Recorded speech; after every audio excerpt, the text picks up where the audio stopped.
Aku Yanda, di sini aku mau ke Museum Bank Indonesia. Tapi aku nggak sendirian loh, ada juga teman-teman aku. Hai guys. Aku Hasan. Aku Yuda. Aku Maulida. Hari ini kita mau ke Museum Bank Indonesia, yang dimana Museum Bank Indonesia banyak koleksi uang dari zaman ke zaman yang bisa kita lihat.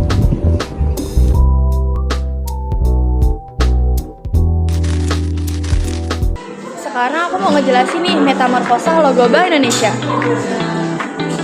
Logo Bank Indonesia berakar pada logo De Java Seba dan telah mengalami proses metamorfosa yang panjang serta berliku. Dari tahun 1953 sampai 2005, logo Bank Indonesia sudah mengalami 7 kali perubahan.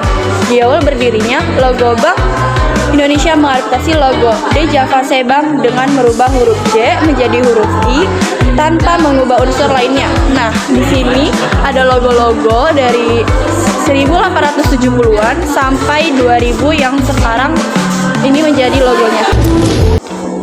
Nah, teman-teman ada yang tahu nggak sih sejarah lahirnya Bank Indonesia?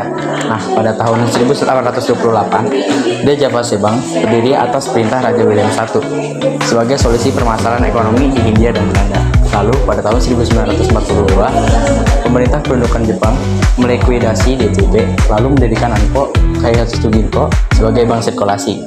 Lalu, pada tahun 1949, Belanda mengakui kedaulatan Indonesia dan menyepakati berdirinya Republik Indonesia Serikat. Lalu pada 1951, pemerintah Indonesia membentuk Panitia Nasionalisasi DJB pada tanggal 2 Juli tahun 1951.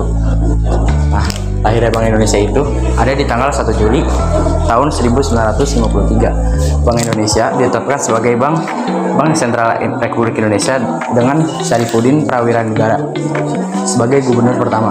Penetapan ini bersamaan dengan berlakunya Undang-Undang Nomor 11 Tahun 1953.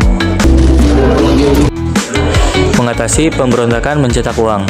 Hampir separuh pengeluaran pemerintah pada tahun 1958 dipakai memulihkan keamanan dalam negeri. Padahal pemerintah sangat terbatas, terutama pada 5 komoditas ekspor, antara lain karet.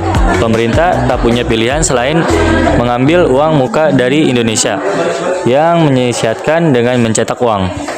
Jumlah uang beredar pun bertambah, sementara pasokan barang langka. Kelebihan pasokan uang ini membuat inflasi. Bank sebagai alat revolusi. Dalam ekonomi terpimpin, bank-bank pemerintah harus tunduk sebagai alat revolusi agar sejalan dengan cita-cita revolusi. Musyawarah Bank berjuang dari Sabang sampai Merauke diselenggarakan. Hasilnya doktrin Bank berjuang menyebutkan antara lain kesatuan jiwa di kalangan perbankan dan integrasi antara perjuangan perbankan dan perjuangan masyarakat. Konsep ini menggiring integrasi antar bank, pemerintah, dan berujung pada pembentukan bank tunggal dengan nama Bank Negara Indonesia. Apa sih fungsi utama Museum Bank Indonesia bagi masyarakat? Fungsinya sebagai sarana edukasi, pelestarian sejarah dan budaya ekonomi, peningkatan literasi keuangan, sarana rekreasi edukatif, dan pengenalan peran Bank Indonesia. Kalau boleh tahu, kakak berasal dari mana? Dari Depok. Kenapa kakak tertarik sama museum ini untuk dikunjungin, kak? Karena tempatnya bagus, lebih enak diiniin aja. Kalau kesan dan pesannya apa? Pesannya aku tuh mau lebih belajar lagi gitu. Kesannya tuh kayak kita harus benar-benar bisa belajar agar tahu apa aja itu gitu. Terima kasih ya, kak.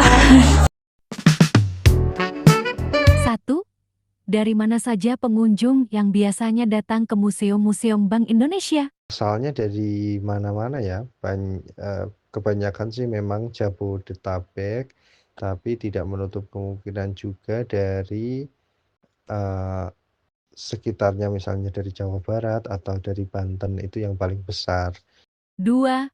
Siapa yang bertanggung jawab dalam pengelolaan Museum Bank Indonesia? Kami manajemen namanya adalah Divisi Pengelolaan Museum di bawah Departemen Komunikasi Bank Indonesia, dipimpin oleh kepala museum atau kepala divisi pengelolaan museum, dibantu oleh wakil kepala museum, dan juga staf di manajemen, dan juga didukung oleh teman-teman tenaga teknis, misalnya ada edukator, kurator, konservator, penata pamer, humas pemasaran, register ya, dan lain-lain. 3. Apa daya tarik dari Museum Bank Indonesia? Kami adalah museum yang unik dan khusus ya, terkait dengan tema kebank sentralan. Adapun koleksi paling banyak adalah koleksi terkait numismatik atau tentang koleksi uang dari zaman kerajaan hingga yang sekarang. Kemudian materi-materinya adalah tentang kebank sentralan, mulai dari awal mula adanya bank, nasionalisasi Daya Fase Bank menjadi Bank Indonesia, peran Bank Indonesia sejak awal kemerdekaan, sejak berdirinya hingga sekarang. 4.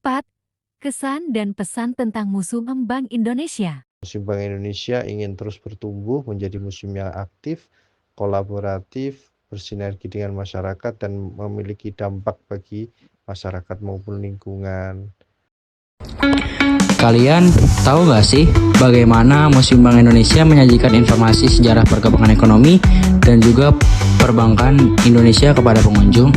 Nah, Museum Bank Indonesia menyajikan beberapa informasi dan sejarah seperti pameran interaktif dan multimedia, juga ruang kronologi sejarah ekonomi, ada juga koleksi benda bersejarah, lalu desain ruang yang tematik dan imersif, tidak lupa juga fasilitas edukasi dan penelitian.